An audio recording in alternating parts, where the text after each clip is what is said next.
예, 목요일 첫 번째 역은 2차전 지역이 거의 고정이 돼 있는데요. 그러네요. 하이투자증권의 이창환 부장님이 오셨습니다. 어서 오십시오. 네, 안녕하십니까. 안녕하세요. 투자자들이 참 고민이 많은 흐름들인데요. 네. 2차전지를 포함해서 포스코홀딩스가 장 끝나고 실적 발표했습니다. 이 얘기 먼저 좀 해주십시오. 매출은 컨센 조금 하회한 것 같고요. 그리고 영업이익은 살짝 상회를 했는데 네. 실적 자체가 그렇게 와서 잘 나온 건 또 아니고 또 많이 못 나온 것도 아니고 다만 이제 실적에 영향 미쳤던 것들은 이제 철강 업황 자체가 아직은 좀 좋지 않기 때문에 그 영향이 있었고 다만 이제 시장의 기대치보다는 그래도 좀 준수하게 나왔기 때문에 시간외에서는 그것도 약간 다른 종목도 좀 빠지는데 좀 빨간색이 살짝 나는 것들은 긍정적이라 볼 수 있겠고요. 네. 포스코홀딩스랑 이제 자부에서 이제 포스코 퓨처엠을 좀 사실 중요하게 봐야 되는데 네. 24일 날 발표하거든요. 그래서 본 게임은 24일 실적 그렇죠. 발표 네. 때 그때 홀딩스는 아무래도 아직 철강 비중이 많기 때문에요. 네. 근데 이제 퓨처엠 실적을 좀 봐야겠죠. 네, 이게 개인적으로 퓨처엠 같은 경우에는 제가 보고 싶은 거는 에코프로 BM이랑 좀 비교를 하고 싶은 거예요. 그래서 지금 양극재 기업들 3분기 실적 안 좋은데 네. BM이 영업이익률이 2%대가 나왔지 않습니까? 그러면 퓨처엠 얼마나 나올지, LNF는 과연 적자가 나올지, 영업이익이 적자가 안 될지 이런 것들 다 봐야 되거든요. 코스모 신소재부터 해가지고 그래서 이번에 이제 3분기 실적을 발표를 보면서 그 기업들의 이익 방어가 어떻게 되는지, 그 이익 구조가 어떻게 되는지를 확인할 수 있는 그 옥석을 제대로 가릴 수 있는 그 좋은 기회이기 때문에 저는 그래서 포스코 퓨처엠까지 포함해서 24일 그 실적 발표까지는 좀 지켜보고 기다리시면 좋을 것 같습니다. 네. 네, 24일에 나와보고 비교하는 게 필요하다 이렇게 이야기를 해주셨고요. 국내 증시 같은 경우에 오늘 아무래도 코스닥이 3%대 많이 밀렸다 보니까 2차 전지주들도 어쩔 수 없이 낙폭을 보이는 모습이었거든요. 어떻게 약세 배경이라고 할 게도 특별한 게 뭐 있을까요? 그러니까 지금 시장이 그러니까 2차 전지만의 하락이 아니라 그러니까 네. 시장 전체 하락으로 이해를 하셔야 되고요. 그렇죠. 예. 그러니까 소위 말해서 이제 금리 발작이라고 보시면 돼요. 지난번에 이제 최근에 9월달에 빠졌던 과정도 보면은 그러니까 7월, 8월 달 같은 경우는 2차 전지 오버슈팅에 의해서 차익 나오고 공매도 전쟁이 일어난 거 그거 맞는데. 그 9월 FOMC 때 이제 내년에 금리 인하가 이제 4번에서 2번으로 전부터 바뀌면서 이제 크러쉬가 나타났고요. 그쪽은 그 미국 채권 쪽으로 과매도가 일어났고 채권 수익률은 위로 막 튀어 올라가고 그러다가 전쟁이 나면서 잠깐 안전자산 선호 현상으로 채권 수익률 떨어졌다가 네. 장기화되는 분위기가 있다 보니까 이게 이제 더 올라가는 모습이고요. 중동 그 확전에 대한 경기감도 여전히 시장에 작용하고 있고 가장 핵심적인 건 결국 그 채권 금리인 것 같습니다. 증시 안정을 위해서는 어쨌든 그러니까 주가가 올라가려면 시장 자체가 안정이 돼야 되는데 이 증시 안정을 위해서는 이 지금 시장 금리 그러니까 지금 추세적으로 올라가고 있거든요. 미 10년물 국채 수익률이 지금 5%를 육박을 하고 있고 오늘 장중에 4.97까지 찍은 상황이다 보니까 네. 이게 좀 꺾여야 돼요. 이게 꺾이지 않는 이상은 쉽지 않은데 특히 이제 바이든 대통령이 우크라이나와 이스라엘에 대한 지원 패키지를 이제 의회에 요청을 했는데 한 1,000억 달러 요청했습니다. 그럼 또 국채를 찍어내야 되지 않습니까? 근데 의회가 지금 긍정적으로 보고 있기 때문에 그럼 또 채권을 대규모 발행을 해야 되고 채권 가격 떨어지고 사실. 채권 금리가 올라가는 이런 상황이고요. 어제 이제 20년물을 입찰을 했는데 원래 기존 금리가 4.6 약간 안 됐거든요. 4.5 이상가 이 정도였는데 5.1을 넘어갔습니다. 갑자기 확 튀어왔어. 그러면서 10년물도 같이 건들면서 그래서 그 국제 발행일마다 지금 이런 일이 벌어지고 있습니다. 계속 국제 수익률 튀어가는 모습들이 나타나서 이게 이제 10년물 4.9를 넘어갔고 만약에 5.0을 넘어간다면 조금 추가적인 영향이 있을 것 같아요. 그래서 이거 10년물 국제 수익률 5.0 넘어간지 여부는 체크를 해야 될 것 같고요. 소비 지표도 일단 미국이 나쁘지 않았고 이제 그러다 보니까 이제 전쟁에 대한 인플레 우려도 있고 해서 지금 말 그대로 지금 금리 발작장이고요. 비슷한 상황이 작년 3월달, 6월달, 9월달에 있었거든요. 거의 하락폭도 거의 비슷해요. 그래서 이제 지수 자체로만 보면은 거의 바닥권이 과매도 구간의 바닥권인 건 맞는데 이게 반등의 모멘텀이 어쨌든 금리가 꺾여줘야 되는데 이게 쉽지 않다는 게 지금 현재 상황이고 다만 이제 지금의 현재 주가는 네. 이런 그런 지정학적인 리스크가 상당히 반영됐기 때문에 여기서 추가적으로 더 빠질 거에 대한 걱정보다는 이거를 인내를 하고 언제 반등이 나올지를 기다리시는 전략이 나을 것 같고요. 제가 일정상 그 12월 달 반등을 좀 그 강세를 말씀드리고 싶은 건 뭐냐면 일단 그 11월 FOMC가 끝나면 금리가 동결될지 인상될지 모르겠지만 금리 인상 사이클이 사실상 끝나게 됩니다. 그리고 12월 5일에 그 이제 미 연방 정부의 셧다운 여부가 결정이 돼요. 그때 임시 45일짜리 임시 예산안이 그때 이제 끝나고 다시 셧다운 여부가 결정이 되거든요. 그 노이즈까지 끝나기 때문에 그러면 12월 달에는 그래도 시장에 이제 어떤 배당을 그 배당 때문에 뭐 보통 12월 중순부터 쇼커버가 많이 들어오니까 12월장 반등을 노려보시고. 근데 연말하면 또 대주주 양도세가 항상 발목을 붙잡잖아요. 그게 이제 제가 보니까 7월 달, 8월 달에 상당수 좀 해결을 하신 분들이 많이 있으신 것 같아요. 전제적으로 좀 나온 것 같다. 네, 제 고객들 중에서도 뭐 알아서 제가 뭐 알아서 좀 해결하신 분들도 계시는 네. 것 같고 그때 당시에. 그리고 가격 주가가 좀 워낙 낮기 때문에 그리고 어차피 그거 파신 분들이 그 해당 되신 분들이 어차피 2차전지 사세요. 그러니까 뭐 예를 들면은 그 비중이 10억 넘어간 종목을 팔아서 그렇지 않은 종목으로 이렇게 옮기던지 이런 식으로 아니면 ETF를 산다든지 이런 식으로 대체 현금으로 가져가지 않고 종목으로 가져가는 전략을 쓸 거기 때문에 그렇게 뭐 이번에 양도세 문제는 워낙 주가 다 빠진 상태이기 때문에 또 크지 않을 것 같고 그리고 이제 대부분 투자하신 분들이 이제 최소 2025년까지를 보시는 분들이 많기 때문에 뭐 그게 2000년 내에서도 너무 크게 변동성이 크지 않을 것 같다고 그렇게 보고 있습니다. 네. 시장 전체 여파를 받고 있는 거죠. 네. 2차 전지 얘기를 조금 더 디테일하게 들어가면요. 결국은 이제 옥석 가리기가 좀 필요하다고 말씀하셨는데 뭐 여러 기준이 있겠죠. 옥석 가리기로 뭐 시장의 지배력이라든지 기술력이 있겠지만 실적 시즌이니까 실적으로만 보면 LG 에너지 솔루션의 실적이 괜찮았고요. 셋업체들이 실적이 좋게 나올 것인지 궁금하고 또 간밤에 있었던 테슬라 실적도 이전처럼 2차 전지랑 이렇게 민감하지는 않지만 그 부분도 좀 주목할 거 있으면 체크해 주십시오. 그 엔솔은 뭐 AMPC 효과로 인해서 호실적을 발표를 했고요. 네. 그 삼성 SDI는 아직 AMPC 받을 상황은 아니죠. 네. 2026년도에나 받기 때문에 그 전동 공급 쪽 부진으로 인해서 다소 좀 부진할 것 같고 그리고 SK 이노베이션은 배터리 쪽 매출은 아직은 이제 증가가 좀 약간 둔화된 상태이기 때문에 다만 실적은 좋습니다. 왜냐하면 정유 마진이 좋아서 실적 자체로는 좋지만은 배터리 쪽에 일시적으로 매출 증가세가 조금 둔화되는 거는 유의했기 때문에 지금 셀업체 중에서는 어쨌든 엔솔이 그나마 실적이 괜찮았다라고 볼 수 있겠지만은 지금 시장 자체가 이제 그 좀 외국인들이 팔고 선물 팔고 이런 장이다 보니까 환율이 지금 1,360원을 다가가고 있거든요. 네. 그런 상황에서는 대형주들이 아직은 좀 힘을 못 피는 상황입니다. 그래서 그 영향을 엔솔이 좀 받고 있고 그리고 그 전기차 판매 우려 자체가 좀 있었는데 이는 4분기 때는 상당히 이제 지금 바뀔 거예요. 왜냐하면은 보통 4분기 때는 밀어내기 같은 것도 많이 하고 그리고 GM을 비롯해서 신차가 또 많이 나오거든요. 이번에. 그래서 네. 4분기 때 같은 경우는 특히 미국 지역을 중심으로 해서 이런 전기차 판매 우려는 좀 둔화가 될 해소가 좀 될 것으로 생각이 들고 그리고 확실히 중국이 미국으로 막혀 있다 보니까 거기 관련된 그 배터리라든가 소재 업체들은 빠르게 좋을 것이고요.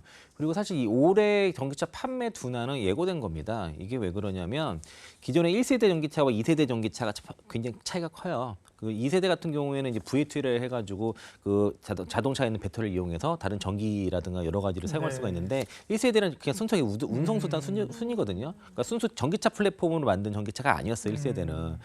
2세대가 나오기 전에 그건 과도기고 네. 우리가 이제 굳이 예를 들면은 뭐 저기 그 애플폰 쓰기 전에 약간 PDA 폰이라든가 터치폰 쓰는 그런 느낌으로 지금 1세대 전기차를 보시면은 좀 좋을 것 같고요. 네. 제대로 된 전기차를 아직 우리가 맞지 못했다. 그러니까 정말 내연기관차에 비교해서 내가 정말 사고 싶은 전기차가 아직은 없어서 그게 좀 망설이는 게 좀 많이 있거든요. 그래서 전기차 시대가 가게 되면은 그 안에 공간들이 완전히 달라져서 새로운 그 어떤 생활 공간이 될 수 있기 때문에 지금의 전기차는 약간 과도기다라고 보시겠고 전기차 시대 본격적인 거는 2024년도 특히 2025년도 이때가 본 게임이기 때문에 그때까지 좀 보셨으면 좋겠고요. 테슬라 실적은 장 마감 후에 발표를 했는데 초반에는 시간에 1% 올랐다가 지금 4.4% 이상쯤 빠지고 있는 상황이고요. 대체로 아까 설명 좀 해주셨는데 뭐 매출도 그렇고 영업이익도 그렇고 영업이익률도 다 컨센서스 하회한 상황이고 아무래도 판가를 이제 공격적으로 인하했던 게 큰 것 같습니다. 그리고 다만 이제 회사에서 전체 뭐 연간 180만 대 판매하는 가이던스는 그 유지를 했는데 그리고 이거는 판매를 유지하려고 한다 그러면은 지금 좀 쉽지 않을 거라는 얘기를 좀 많이 하고 있거든요. 4분기에 그 47만 5천 대를 인도를 해야 그 목표치를 달성하는데 과연 저게 될까? 이런 좀 의문감은 있지만 어쨌든 회사에서 가이던스를 꺾지 좋지는 않았다라고 좀 볼 수 있겠고요. 11월 달에 이제 사이버 트럭이 이제 출시가 좀 될 거로 한 11월 말 정도 예상이 되고 내년도에는 그 FSD 상용화가 좀 기대가 되는 것도 있고 그래서 이제 실제 이제 저는 이제 테슬라 주가 본격적으로 반등하려고 하면은 그 연간 요 그 출하량 요 목표치를 달성하는 것들 좀 보여줘야 본격적으로 좀 반등이 가능하지 않을까라고 좀 보고 있습니다. 네, 그리고 또 포드 같은 경우에는 F150의 작업을 재개한다고 하던데요.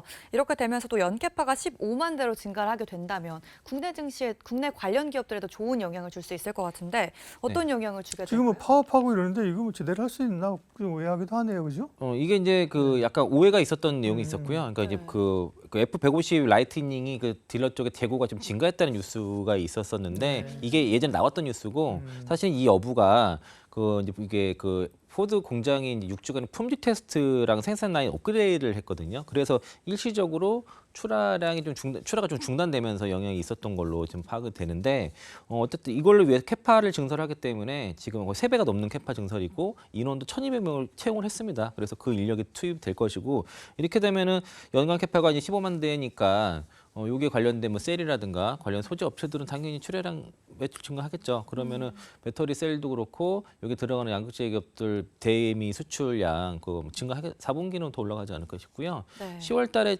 그 10월 10일까지 나온 데이터는 그 근무일수가 적어가지고 조업일수가 적어서 좀 약간 왜곡된 건 있는데 이달 말 거 데이터 좀 나오고 그리고 이제 11월 12월 갈수록 이제 수출량 다시 올라간다 그러면은 2차전 종목들도 다시 이제 주가는 올라갈 거라고 좀 보고 있습니다. 네. 2차 전지 관련주들이 IPO 기업 공개 준비 중인 곳이 꽤 되는군요. 에코프로 머티리얼스는 우리가 알고 있는 거고 11월에 이제 네. 상장 계획이 있고요. LS 머티리얼스도 있고 LNF 자회사인 JH 화학공업 여러 회사가 있군요. 우리가 모르는 게 이 관련주에 좀 이 관련주들이 2차 전지에 좀 새바람을 불러일으켰으면 좋겠는데요. 네, 요즘 뭐 IPO 시장이 굉장히 핫합니다. 뭐 좀만 이제 그 2차전 관련주로 하게 되면은 그 경쟁률 1000대 1도 넘어가고 오늘 아까 그 무슨 반도체 회사라는 청약 경쟁률은 1800대 1을 넘었다 그러더라고요. 에코프로 머티리얼은 올해 이제 IPO 중에서 최대원이기 때문에 시가총액 뭐 3조 이상의 상장이 돼서 그 적어도 뭐 2배 이상 갈 수 있지 않나 이렇게 생각이 들고 그리고 JH 화학공업은 이제 주관사 이제 KB증권으로 주관사를 선정해서 지금 상장 준비 중인데 이거 전구체 만드는 회사입니다. 이게 그 LNF 자회사 중에서 주로 전구체를 하고 있는 상황이고 그리고 이제 신규 사업으로 이제 폐배터리도 같이 하겠다 하면서 이제 이걸 통해서 LNF들이 이제 그 수직 계열화, 리사이클 수직 계열화를 만들려고 하는 건데 조금 늦었죠 다른 데보다 그게 있고 그러니까 이런 그 IPO를 해야 그 자금으로 증설을 해야 되니까 그러니까 에코프로 머티리얼즈도 마찬가지로 그 IPO를 해서 그 자금을 증설하는 거지 않습니까? 그 JH 화학공업도 마찬가지라고 보시면 되겠고요. LS 머티리얼즈인데 머티가 아니라 머티리얼즈더라고요. 네. 이거는 이제 주로 이제 하는 게 그 울트라 캐퍼시터라고 해가지고 그 건전지처럼 생겼습니다. 이게 네. 이게 보통 음극과 양극과 음극 이렇게 생긴 게 아니라 약간 두 개가 꼭지가 두 개가 있더라고요. 그래서 그게 이제 커패시터라고 하는데 울트라 커패시터로 해서 약간 뭐 배터리를 뭐 대체하는 그런 얘기라고 하는데 제가 홈페이지 가서 보니까 진짜 건전지처럼 생겼더라고요. 그래서 그거를 한 기업이다 정도로 보고 업력은 그 울트라 캐퍼시티만 20년 이상 그 20년 동안 생산을 했다라고 해서 업력은 있는 것 같고요. LS 산전의 자회사입니다. 그 LS의 자회사가 아니라 그 정도로 보시고 저는 뭐 다 셋 다 청약하셔도 좋을 것 같고 워낙 핫하니까 충분히 뭐 치킨값 벌고 점심값 벌고 그러지 않겠습니까? 네. 어쨌든 또 2차 전지 전체에 좀 새로운 선수들이 나타나서 훈풍이 불어주길 기대하는 거고요. 네. 네, IPO가 워낙 요즘 뜨겁기 때문에 기대를 또 해보겠고요. 자료를 또 준비해 주신 자료를 보니까 배터리 소재 수요 대비 초과 공급이라는 이런 데이터가 있더라고요. 그래서 공급 과잉에 대한 우려감이 있는 것 같은데 그렇다면 좀 증설 속도가 둔화되는 건 아닐지 궁금해지거든요. 그건 뭐 가능성이 별로 없다고 생각이 들고요. 그 이제 그런 그 특히 양극재 쪽만 예를 들면 네. 그 뭐 초과 공급에 대한 우려를 두 군데서 제시를 했습니다. 유진과 삼성증권에서 제시를 했는데 에코프로비엠과 포스코퓨체, LNF, 코스모 신소재, LG와 STM까지 합산을 해서 지금 연 캐파가 2025년도에 154만 톤, 2027년도에 233만 톤, 2030년도에 315만 톤 이렇게 증가할 거로 유진에서 얘기를 했는데 네. 요 가정을 보면은 2030년도에 전 세계 전기차 판매량이 4,500만 대 판매를 가정했고요. 그중에 중국이 3,085만 대를 판매 가정하니까 나머지 그럼 중국의 지역은 1,415만 대 가정을 했는데 이 판매량 대비 그러니까 이게 중국을 제외한 나머지 지역의 그 판매량을 그 가정을 했을 때 네. 양극재 공급량이 그 이런 모든 지역의 전기차 공급을 하고도 남는 수준을 주장을 한 거예요. 아, 그 기준으로 예, 했을 그 때요. 유진에서 이렇게 얘기를 한 거고, 네. 그리고 삼성증권에서는 하이브리드 차량을 포함한 전기차 판매량이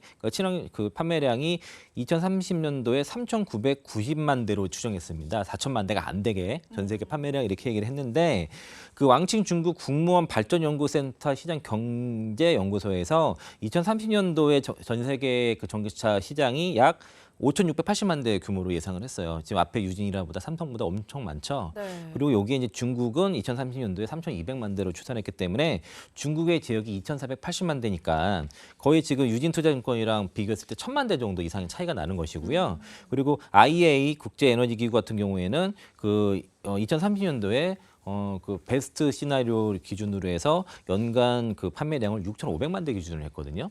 그러면 그러니까 이게 연간 2030년도에 연간 글로벌 전기차 판매량 그리고 중국의 지역의 판매량이 어떻게 되는지 가정하는 것에 따라서 결과값이 완전히 달라집니다. 네. 그러니까 지금 그 증권사에서 얘기한 것들은 기본적으로 판매량을 가정을 한 거고요. 가정에 의한 가정을 또 한 거예요. 그래서 이게 이제 정확한 어떤 그 앞으로 확정된 데이터를 한 게 아니라 시장 자체를 좀 작게 잡아서 여기를 그걸 가정하고 계산한 거기 때문에 그럴 수밖에 없고 보통 하이니켈 양극재 일반 톤당 배터리 용량이 6.9기가와트인데 지금 그 전 세계 이제 그 하나투자증권 자료를 보면 우리가 보통 2030년대 5천만 대 판매 잡거든요. 보통 네. 통상적으로. 근데 5,103만 대 가정 시 배터리 수요가 3,811기가와트시로 계산했고요. 이렇게 되면 양극재가 552만 톤 필요한데 요게 이제 중국 쪽에 필요한 거를 1,234로 했더라고요. 그러면은 2,577기가와트시 수요고 이게 필요한 캐파가 양극재가 그 373만 톤이거든요.